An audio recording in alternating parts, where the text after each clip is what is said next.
जानते हैं crypto currency चर्चा में क्यों है। देश में क्रिप्टो करेंसीज को लेकर अनिश्चितता का माहौल है। पेटीएम ने क्रिप्टो करेंसी ट्रांजैक्शन की इजाज़त देने से मना कर दिया है। बीते दिनों क्रिप्टो करेंसी की मार्केट कैप में $1 ट्रिलियन का नुकसान हुआ है। कई बड़े ट्रेडिंग प्लेटफॉर्म क्रैश भी हो गए हैं। वित्तीय और भुगतान संस्थाओं को क्रिप्टो करेंसी सेवाएं देने से बैन करने का चीन ने किया फैसला। जानते हैं क्या है क्रिप्टो करेंसी। क्रिप्टो करेंसी एक ऐसी डिजिटल करेंसी है जो कंप्यूटर एल्गोरिथम पर काम करती है। यह एक ऐसी करेंसी है जिसका किसी संस्थान द्वारा कोई रेगुलेशन नहीं किया जाता है। जिस प्रकार रुपए का रेगुलेटर और गारंटर आरबीआई है, उसी प्रकार क्रिप्टो करेंसी का कोई भी रेगुलेटर नहीं होता है। दुनिया में सबसे पहले बिटकॉइन नामक क्रिप्टो करेंसी की शुरुआत हुई थी। ये साल 2009 में प्रचलन में आई थी। कहा जाता है इसको जापान के सतोशी नाकमोतो नाम के एक इंजीनियर ने बनाया था, लेकिन इसकी पहचान आज भी संदिग्ध है। मौजूदा समय में 1500 से भी ज़्यादा क्रिप्टो करेंसी बाजार में उपलब्ध हैं, जो peer to peer electronic system के रूप में काम करती हैं। Peer to peer electronic system का मतलब ये हुआ कि आपको लेन देन के दौरान किसी भी थर्ड पार्टी की जरूरत नहीं पड़ेगी। सरल शब्दों में कहें तो जब हम किसी को पैसा ट्रांसफ़र करते हैं तब उसमें हमें बैंक की ज़रूरत पड़ती है, लेकिन क्रिप्टो करेंसी में लेन देन के लिए हमें किसी थर्ड पार्टी की ज़रूरत नहीं होती है। क्रिप्टो करेंसी की कीमत मांग और आपूर्ति के सिद्धांत पर तय होती है, यानी जब उसकी मांग ज़्यादा होगी और आपूर्ति कम होगी तो इसकी कीमत भी ज़्यादा होगी, लेकिन अगर मांग कम हुई और आपूर्ति ज़्यादा हो गई तो इसकी कीमत भी कम हो जाएगी। लेकिन देखा गया है कि क्रिप्टो करेंसी का मूल्य बढ़ता ही है सामान्य तौर पर। जानते हैं क्रिप्टो करेंसी भविष्य की मुद्रा या सट्टेबाजी क्या है, इसका निर्धारण हम लोग कर सकते हैं इस कॉन्सेप्ट के आधार पर। क्रिप्टो करेंसी को लेकर आरबीआई के विचारों में से कोई बदलाव नहीं आया है। आरबीआई के गवर्नर डॉक्टर शक्तिकांत दास का कहना है कि क्रिप्टो करेंसी एक साफ तौर पर दिखने वाला खतरा है। 30 जून को जारी वित्तीय स्थायित्व रिपोर्ट एफएसआर में जारी की आरबीआई गवर्नर ने यह भी संकेत दिया है कि इससे उत्पन्न खतरे से देश के वित्तीय सेक्टर को बचाने के लिए आरबीआई उचित कदम भी उठाएगा। आरबीआई के द्वारा दिया गया यह विचार कोई नया नहीं है, लेकिन इस रिपोर्ट में उसने पहली बार अपनी बातों को ठोस तरीके से रखते हुए कहा है। माना जा रहा है कि हाल ही के हफ्तों में दुनिया भर में क्रिप्टो करेंसी के भाव में जिस तरह से गिरावट देखी गई है, उसकी वजह से भी आरबीआई अब ज़्यादा सतर्क हो गया है। आरबीआई गवर्नर ने क्रिप्टो करेंसी के संदर्भ में कहा है कि यह एक सट्टेबाजी है जिसका कोई आधार नहीं है और जो सिर्फ अनुमान के आधार पर एक बढ़िया नाम रखकर प्रचारित किया जा रहा है। रिपोर्ट में आरबीआई ने कहा है कि क्रिप्टो करेंसी को एक करेंसी नहीं माना जाना चाहिए, क्योंकि इसकी निगरानी करने वाला कोई नहीं है और ना तो वित्तीय परिसंपत्तियां हैं और ना ही ऋण प्रपत्र हैं इसके पास। अतः यह कई तरह के जोखिम को जन्म दे सकता है। पूर्व में भी जब निजी तौर पर करेंसी चलाने की कोशिश की गई तो उससे काफ़ी खराब परिणाम देखने को मिले हैं। सबसे बड़ी बात यह है कि क्रिप्टो करेंसी की वजह से मौजूदा वित्तीय ढांचे को सेंध लग सकती है। यह कई विकासशील देशों के लिए उनकी संप्रभु मौद्रिक नीति के समक्ष एक चुनौती साबित हो सकती है। जानते हैं क्या फ़ायदे हैं क्रिप्टो करेंसी के। क्रिप्टो करेंसी के अभी तक के रिकॉर्ड को देखते हुए यह कहा जा सकता है कि क्रिप्टो करेंसी में निवेश करना फ़ायदेमंद हो सकता है।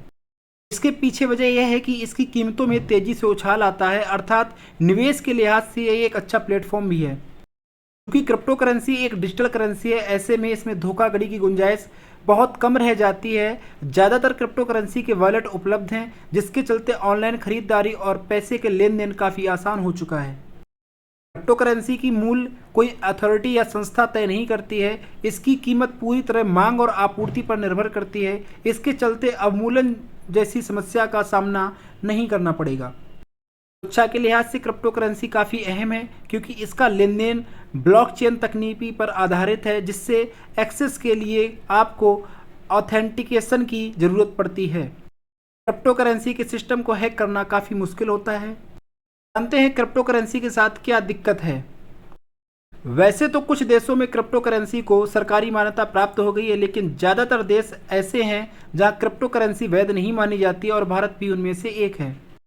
साथ ही कुछ देशों ने इसे ग्रे जोन में रखा है, यानी वहां पर ना तो इसे कानूनी तौर पर बैन किया गया है और ना ही इसके उपयोग को सरकारी मान्यता दी गई है।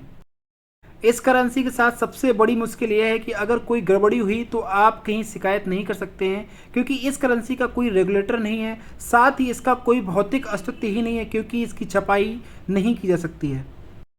इसको कंट्रोल करने के लिए कोई देश, सरकार या संस्था नहीं है, जिससे इसकी कीमत में काफ़ी अस्थिरता बनी रहती है। कभी इसकी कीमतों में बहुत अधिक उछाल देखने को मिलता है तो कभी बहुत ज़्यादा गिरावट, जिसकी वजह से क्रिप्टो करेंसी में निवेश करना काफ़ी जोखिम भरा सौदा हो सकता है। इसका उपयोग तमाम प्रकार के गैर कानूनी कामों, मसलन हथियार की खरीद फरोख्त, ड्रग्स सप्लाई, कालाबाजारी आदि में आसानी से किया जा सकता है।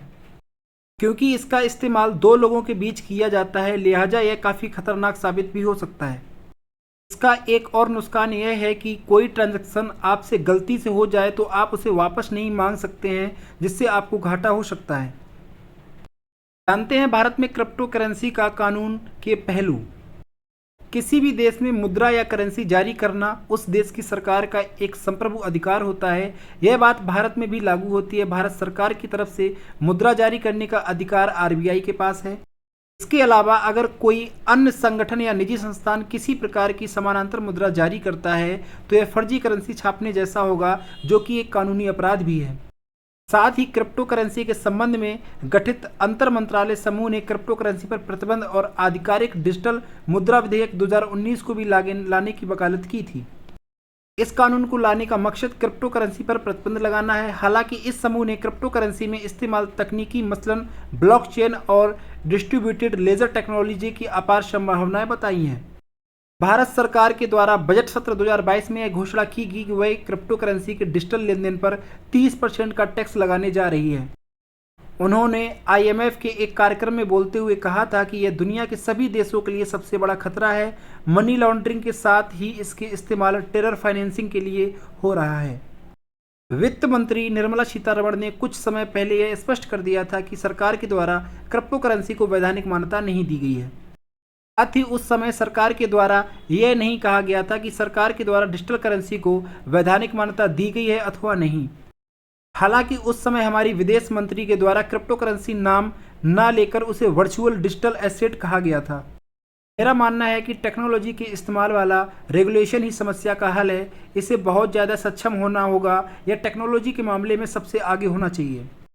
अगर कोई देश यह सोचता है कि वह चीज़ों को हैंडल कर सकता है तो उसे सबके साथ मिलकर यह काम करना होगा। आरबीआई के द्वारा जो बातें कही गई हैं वे सरकार की नीतियों को भी दर्शाती हैं।